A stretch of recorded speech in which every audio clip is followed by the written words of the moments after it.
اللہ تبارک و تعالیٰ نے ہر نبی کو جو معجزے عطا فرمائے ان کو ان کے زمانے کے تقاضوں اور زمانے کے حالات کے مطابق معجزات عطا فرمائے۔ حضرت موسیٰ علیہ السلام کا زمانہ تھا، قرآن پاک گواہ ہے، اس وقت جادوگری کا عروج تھا، تو اللہ تبارک و تعالیٰ نے حضرت موسیٰ علیہ السلام کو معجزہ بھی زمانے کے تقاضے کے مطابق عطا فرمایا کہ فرعونیوں نے آ کر رسیاں ڈالی اور اللہ کے کریم نے آ کے اپنا ڈنڈا ڈالا۔ اللہ کے کریم کا وہ ڈنڈا عصا مبارک جس کا ذکر قرآن مجید کے 16ویں پارے میں موجود ہے، حضرت موسیٰ علیہ السلام وہ ڈنڈا ہاتھ میں اٹھاتے ہیں تو اللہ فرماتے ہیں ما تلک بیمینک یا موسیٰ، پیارے موسیٰ تیرے دائیں ہاتھ میں کیا ہے؟ حضرت موسیٰ علیہ السلام کہتے ہیں قال ہی عصاج، بولا یہ ڈنڈا ہے، اتوکا علیہا واحش بہا علی غنمی۔ اللہ تبارک و تعالیٰ کے کلیم بتاتے ہیں کہ میں اس سے بکریوں کے پتے جھاڑتا ہوں، یہ میری دیکھ کے لیے بھی کام آتا ہے، سہارے کے لیے بھی کام آتا ہے۔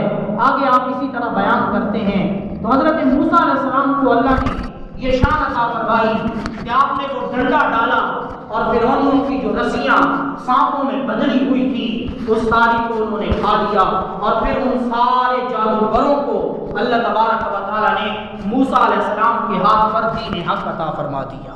حضرت داؤد علیہ السلام کا زمانہ دیکھیں، حضرت داؤد علیہ السلام کے زمانے میں لوہے کی کاریگری کا عروج تھا، لوگ لوہے سے چیزیں بناتے، زریں بنائی جاتی، ہتھیار بنائے جاتے، اور آج تک بھی یہ طریقہ جاری ہے کہ لوہے سے جب کوئی چیز بنانی ہو اسے گرم کیا جاتا ہے، گرم کرنے کے بعد اس کو کسی ساخت میں ڈھالا جاتا ہے۔ لیکن اللہ نے اپنے پیارے نبی داؤد علیہ السلام کو یہ شان عطا فرمائی کہ آپ لوہا ہاتھ میں پکڑتے ہی آپ کے ہاتھ میں وہ موم ہو جاتا، جس شکل میں اس کو ڈھالنا چاہتے، جو چیز اس سے بنانا چاہتے، آپ کو گرم کرنے کی ضرورت نہ پڑتی، آپ اس کو کسی شکل میں تبدیل کر دیتے۔ اللہ تبارک و تعالیٰ نے ہر نبی کو معجزہ اس کے زمانے کے مطابق عطا فرمایا۔ باری آئی آپ کے اور میرے محبوب کی، باری آئی آمنہ کے لال کی، باری آئی عبداللہ کے چاند کی۔ اللہ تبارک و تعالیٰ نے آپ کو بھی معجزے زمانے کے تقاضے کے مطابق عطا فرمائے کہ ایک زمانہ آئے گا لوگ چاند پر جانے کی باتیں کریں گے، تو اللہ اپنے محبوب کو پہلے یہ شان عطا فرما رہا ہے کہ لوگ چاند پر جانے کی بات کرتے ہیں۔ چاند پر جانا کمال نہیں بلکہ چاند کو قدموں پہ ملانا کمال ہے۔ اس محبوب کا ہاتھ اٹھے گا، اللہ چمکتے ہوئے چاند کے 2 ٹکڑے کر دے گا۔ اس زمانے میں شاعری کا عروج تھا، شاعری کے مقابلے ہوتے، اور جس کی شاعری عمدہ ہوتی، اعلیٰ ہوتی، ان کے نزدیک اس کو کعبے کی دیوار پہ وہ لگا دیا کرتے لکھ کر، اور بڑے بڑے شعراء ہوتے، اور وہ دوسرے لوگوں کو، اجمی کا مطلب ہوتا ہے گونگا، لوگ عرب دوسروں کو اجمی اور گونگا کہتے، اور انہیں اپنی فصاحت و بلاغت پر بڑا ناز تھا۔ اللہ نے اپنے محبوب کو قرآن عطا فرمایا، اور قرآن کی جب آیتیں نازل ہوئیں اور اللہ کے محبوب نے تلاوت کی تو پھر بڑے بڑے شاعروں کے منہ بند ہو کر رہ گئے۔ حضرت لبید جیسے بڑے شاعر جو زمانہ جاہلیت میں بہت بڑے شاعر تھے، اسلام قبول کیا۔ حضرت عمر فاروق نے کہا لبید کوئی شعر تو سنا، زمانہ جاہلیت میں تو بڑے بڑے شعر کہتا تھا۔ حضرت لبید کہنے لگے جب سے سورہ بقرہ پڑھی ہے کوئی شعر پڑھنے کے لیے دل ہی نہیں کرتا۔ اللہ نے اپنے محبوب کو جو کتاب عطا فرمائی قرآن مجید، اللہ تبارک و تعالیٰ نے اس کو فصاحت و بلاغت کے ساتھ بھر دیا۔ کوئی دنیا کی کوئی کتاب اس کتاب کا مقابلہ نہیں کر سکتی، اور بڑے بڑے شعراء کی شاعریاں اس کتاب کی جو نظم کا طریقہ ہے قرآن مجید کی، آپ متعدد آیات دیکھیں کس طرح ان کے اندر حسن ہے۔ الرحمن علم القرآن اذا وقعت الواقعہ لیس لوقعتها کاذبہ خافضۃ الرافعہ اذا رجت الارض رجا۔ آپ دیکھیں قرآن مجید کی فصاحت و بلاغت، الفاظ کا اتار اور چڑھاؤ، اور پھر اس کا دل پر اثر کرنا۔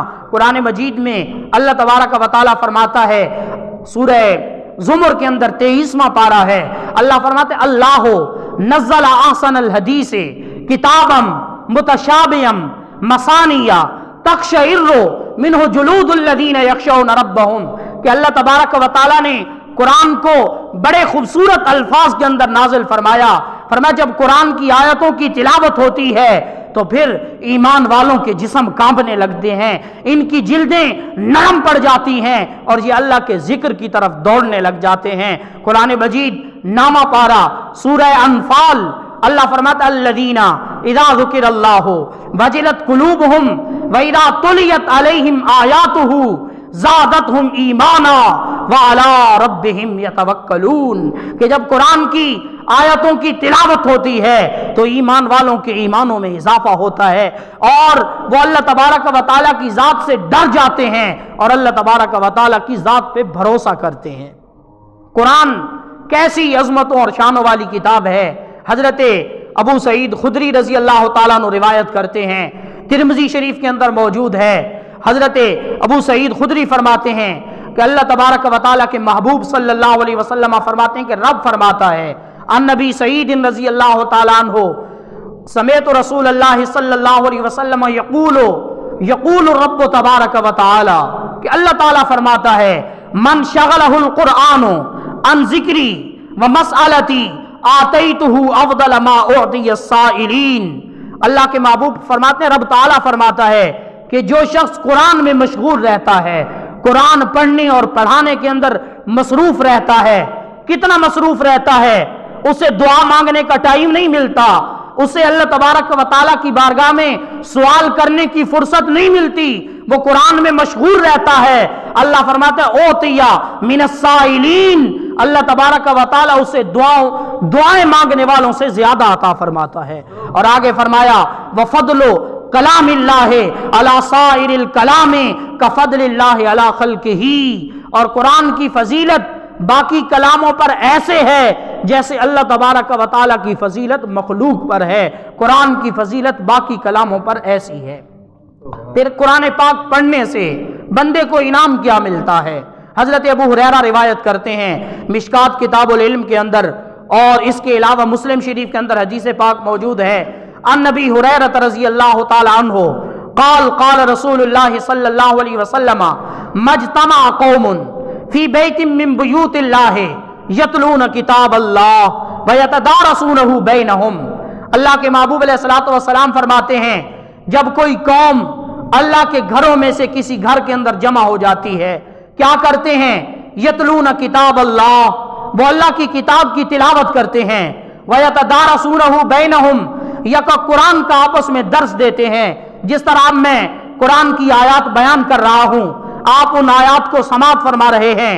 اللہ تبارک و تعالیٰ کے محبوب فرماتے ہیں جب کوئی قوم جمع ہو جاتی ہے، خود قرآن پڑھتے ہیں یا قرآن کا درس دیتے ہیں، اللہ تبارک و تعالیٰ ان پر 4 انعام فرماتا ہے۔ اللہ تبارک و تعالیٰ ان پر 4 اپنے فضل و کرم اور مہربانیوں کا اظہار فرماتا ہے۔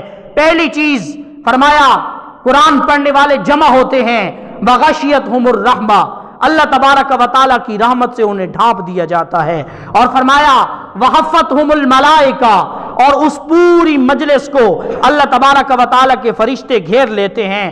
اور فرمایا کہ اللہ تبارک و تعالیٰ ان پر رحمت نازل فرماتا ہے۔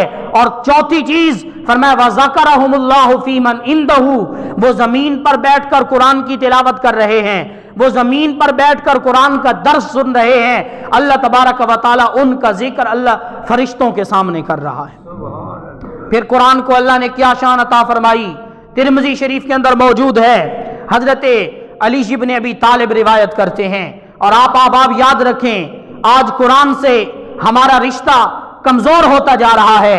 قرآن کی تلاوت، قرآن پاک کی زیارت اور قرآن پاک سے فیوز و برکات حاصل کرنا یہ بہت کم ہو رہا ہے۔ آپ نے سنا ہوگا کہ حال ہی میں سویڈن کے ملک کے اندر انہوں نے عالمی سطح پر قرآن مجید کو جلایا، قرآن مجید کی بے حرمتی کی، اور انہوں نے قرآن پاک کی توہین کر کے مسلمانوں کے دلوں کو تکلیف دی۔ انہوں نے تو بے ادبی کی، لیکن ہم نے بھی قرآن کے ساتھ تعلق کو کم کر دیا ہے، ہم نے بھی قرآن کی تلاوت چھوڑ دی ہے، ہم نے بھی قرآن پاک کے ساتھ اپنا رشتہ کمزور کر لیا ہے۔